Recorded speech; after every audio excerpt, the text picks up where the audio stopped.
Good morning, ladies and gentlemen, and welcome to the Eastern Sunrise, your home for all the Mid-Atlantic sports coverage. I'm Nick Polinsky alongside Sam Kolra and Aviv Glazer.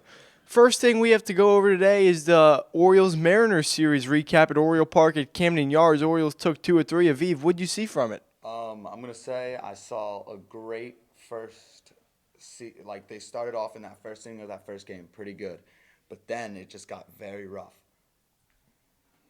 And right when it got very rough, they just gave up a ton of runs. And then you get into that second game, they start off hot. They have that lead 2-1 heading in the ninth inning. Here comes the mountain. Everyone thinks it's over. Out of nowhere, Ford with a crazy solo shot. Bautista gave up a fastball right up the middle. You knew Ford was just going to clobber that ball because it's what he's known for doing. But then you got Ryan McKenna hitting his sixth career homer in the 10th inning to win that game. A bunch of big players for that series. Cedric Mullins didn't quite make the impact we've seen him have yet, but he did return, and just his presence alone makes this lineup feel better. And Anthony Santander homering in all three of the Mariners series games, along with some great pitching to complement that. Tyler Wells with the Dean Kramer with a 7-inning, 3 earned run performance, and then Bradish the next day, 7 innings, 2 earned. So a really great series for the Orioles in which they were able to rebound from game one and take 2 or 3. We'll look at the phone lines now. We have a caller. Hello. Hey guys, how you doing? Big fan of the show. Big fan of the host too, and I'm really happy with how they did this weekend. Obviously, some guys coming out of nowhere. You look at like a Ryan McKenna and that walk-off homer. It's crazy to think about.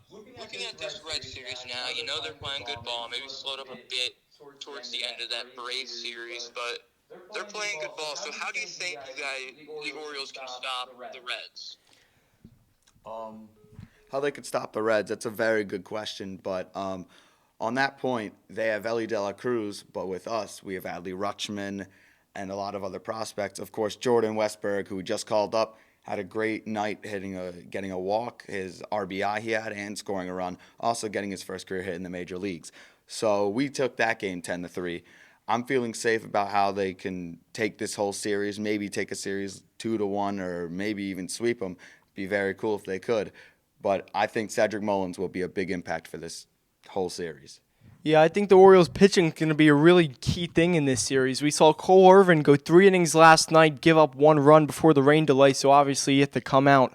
Bruce Zimmerman provided some solid long relief, and I think it's going to be key how deep the starters can go in these games, because when we've seen the Orioles starters get chased from the game in the 5th or 6th inning, we have seen some middle relief struggles from guys like Keegan Aiken, Cionel Perez, and so on. So I think the pitching is going to be key, and the starting pitching in particular, because you have some guys at the back end of the bullpen that can really lock it down, but it's really a matter of how the Orioles can manage the early to middle innings and keep the Reds off the board at that point. We'll move now to the Phillies, head a little bit up north. We have Sam to cover some Philadelphia Phillies, in specific Bryce Harper. Hello. For the Philadelphia Phillies, Bryce Harper, he became the fastest player to recover from Tommy John surgery, and he has made an incredible comeback with playing first base. He had to be taught about the techniques that were required for the first base position. I think Bryce Harper is going to have a wonderful career, and he's already off to a fantastic start at first base.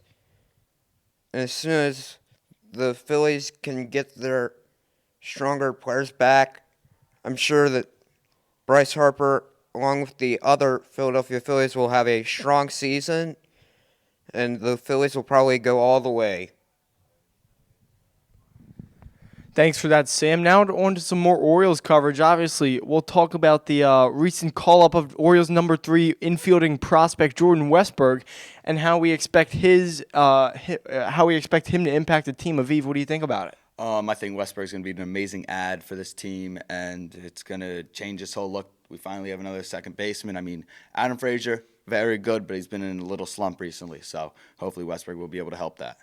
Yeah, with Westberg, we now are able to see some platoon opportunities with guys like Frazier and Jorge Mateo, because Mateo is much better, obviously, hitting off lefties. Frazier, better matchup against the righties. And Westberg can play all three infield positions, second, short, or third. Made his major league debut last night at second base, in which he was 1 for 4. Showed some good plate discipline. Does have a rather high swing and miss rate in the minor leagues, but if you're hitting the ball hard when you make contact, that's what really matters. We'll continue on a little bit further up north now to the New York Rangers with some hockey. We'll get right back talking about this NHL draft when we get back from this commercial break.